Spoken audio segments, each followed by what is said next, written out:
नमस्कार दोस्तों, मैं सुनील कुमार आपका फिर से स्वागत करता हूं आपके अपने चैनल क्या ऐसा होता है। दोस्तों, सबसे पहले एक बेहद जरूरी जानकारी कि हमारे चैनल का उद्देश्य कभी भी किसी की भावना को भड़काने का और अंधविश्वास फैलाने का नहीं है। तो दोस्तों, मैंने अपने वीडियो के माध्यम से, अपने चैनल के माध्यम से, क्या ऐसा होता है के माध्यम से मैंने आपको पितृ दोष, काल सर्प दोष, इन सारे दोषों के बारे में, कुंडली में जो जिस प्रकार के दोष होते हैं उनके बारे में मैंने आपको बेहद जरूरी जानकारी आपके साथ शेयर की है। आज मैं अपने वीडियो के माध्यम से एक ऐसी जानकारी लेके आया हूं जो सनातन धर्म में, हिंदू धर्म में हर इंसान को इस बात की जानकारी होना बेहद जरूरी है। वो जानकारी वो जानकारी क्या, वो जानकारी मैं आपको बता रहा हूं कि पितृपक्ष में जो 16 दिन के पितृपक्ष होते हैं उसमें पितरों का जो पानी दिया जाता है, पितरों को पानी दिया जाता है या फिर जो उनके लिए कुछ श्राद्ध किया जाता है, वो किसे करना चाहिए। आखिरकार कौन ऐसा इंसान है। काफी जगह, काफी परिवारों में मैंने देखा है कि जैसे कि अगर 4 बेटे हैं किसी के, तो उस परिवार के लोग कहते हैं कि भाई पापा तो इसे ज्यादा चाहते थे तो इसीलिए इसे श्राद्ध करना चाहिए। कोई इंसान कहता है कि भाई मम्मी इसे ज्यादा चाहती थी इसलिए उनका श्राद्ध इसे करना चाहिए, या पूर्वजों के श्राद्ध भी अब तो यही कर लेगा। इस तरह से होता है। लेकिन लेकिन हमारा इस तरह से सोचना एकदम गलत है। एकदम गलत है भाई। कोई प्यार कर रहा है, अपने बेटे को प्यार कर रहा है, तो उसका मतलब ये नहीं कि भाई सारी जिम्मेदारी उसकी है।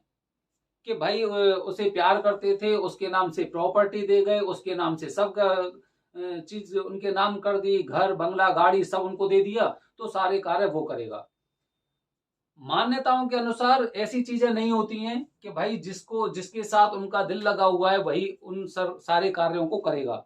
हमने इस बारे में जानकारी एकत्रित करने की कोशिश की तो हमें बेहद ही जरूरी जानकारी हमारे सामने आई, और वो जानकारी मैं आपके साथ इस वीडियो के माध्यम से शेयर कर रहा हूं। क्योंकि सनातन धर्म में, हिंदू धर्म में ये जिम्मेदारी आपके ऊपर भी आने वाली है, भविष्य में आएगी जरूर। इसलिए जानकारी बेहद जरूरी, हर हिंदुस्तानी के लिए, हर सनातन धर्मी के लिए जानकारी बेहद जरूरी है। मान्यताओं के अनुसार या फिर पुराणों के अनुसार, ग्रंथों के अनुसार माना जाता है कि जो सबसे बड़ा बेटा होता है, बेटे की बात कर रहा हूं मैं, बेटियां पानी नहीं देती हैं। सबसे बड़ा बेटा होता है, उसकी जिम्मेदारी होती है अपने पितरों की पूरी सेवा करना 16 दिन तक। चाहे वो श्राद्ध हो गया, या फिर वो पानी देना हो गया, या कुछ भी हो गया, वो सारी जिम्मेदारी बड़े पुत्र के ऊपर होती है। अब बीच बीच में अब क्वेश्चन आते हैं, सवाल क्या होते हैं कि ऐसा होता है कि जैसे 4 भाई थे, अब चारों भाई अलग अलग रह रहे हैं, अब क्या करना चाहिए। तो जब ऐसी स्थिति आती है कि सारे भाई अलग हो गए हैं, तो पितर तो उनके भी है ना।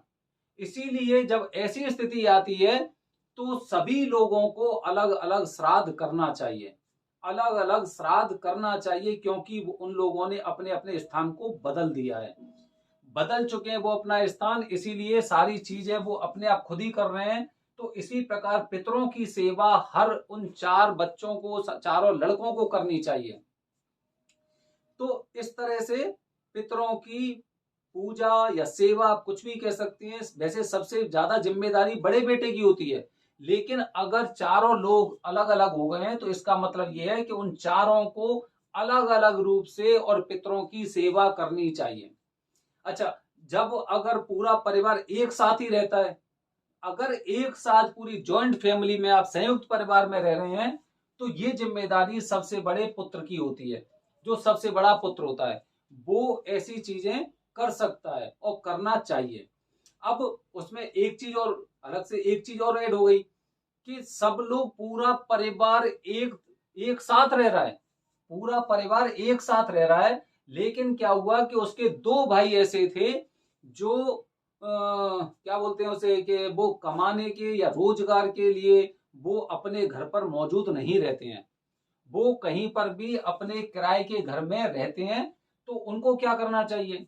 तो दोस्तों, एक चीज और इसके साथ में आपके साथ जानकारी शेयर कर रहा हूं कि वो लोग किराए के घर में अब आपके जो, आपका जो शहर है, शहर से दूर रह रहे हैं, लेकिन घर उनका वही है।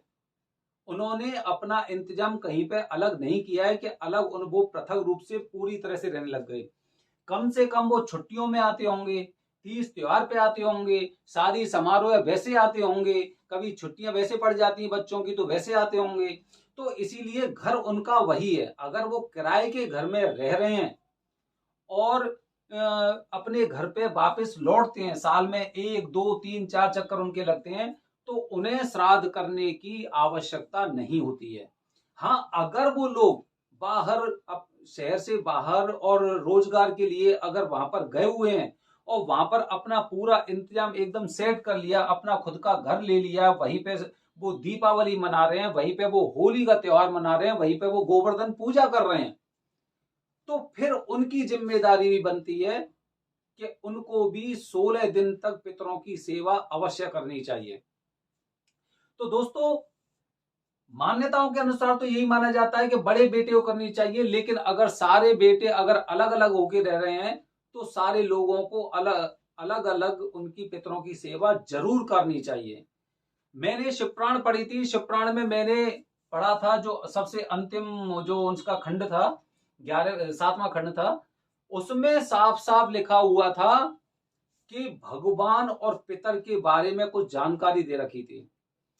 और उसमें यह भी जिक्र था कि पितर भगवान से भी बड़े होते हैं, भगवान से भी बड़े होते हैं। आप पूरी साल आप भगवान की पूजा करते हैं, लेकिन 16 दिन अगर आप अपने पितरों की अच्छी तरह से सेवा करते हैं तो इसका मतलब यह है कि आपको वो 16 दिन में उतना फल मिल जाएगा जितना आपको पूरी साल पाठ पूजा करने से फल नहीं मिलता है।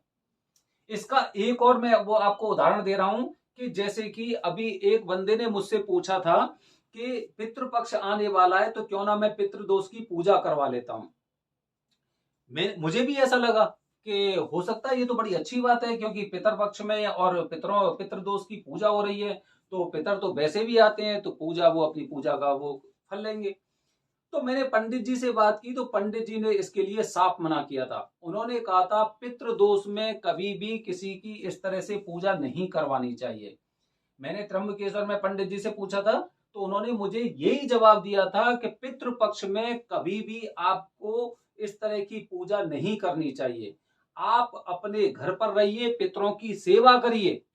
अब आप खुद देखिए ना, कौन ऐसा इंसान होगा जो अपना खुद का नुकसान चाहेगा। भाई पंडित जी तो एकदम तुरंत बोल देते कि चलो ठीक है, मेरे पास तो भाई ग्राहक आ रहा है, मुझे तो पूजा करवानी है, जब वो इच्छुक है तो मैं करवा देता हूं। लेकिन उसके बावजूद भी अगर वो इस बात के लिए मना कर रहे हैं तो मतलब वो एक पूरे ग्रंथ के अनुसार, पुराणों के अनुसार उनके वाक्य थे और जो हमें समझने की बहुत ज्यादा जरूरत है। तो इसीलिए पितृदोष की पूजा पितृपक्ष में नहीं होती है, कभी नहीं होती है। और आप ऐसा प्रयास भी मत करना कि आप पितृदोष में पूजा कराओ, पितृपक्ष में पूजा कराओ। तो दोस्तों, ये मैंने आपके साथ जानकारी शेयर की है पितृदोष की पूजा कैसे करनी चाहिए। इसीलिए जो फल आपको भगवान की तरफ से प्राप्त नहीं हुआ है, 16 दिन की पूजा करके आप उससे ज्यादा अच्छा फल प्राप्त कर सकते हो।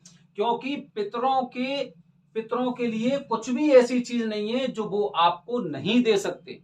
ऐसी कोई भी चीज नहीं है इस दुनिया की, इस धरती की, इस पृथ्वी की, कहीं की भी, कि वो आपकी इच्छा पूरी नहीं कर सकते। पितरों के पास भगवान की सारी शक्तियां होती हैं, पितरों के पास भगवान की सारी शक्तियां होती हैं।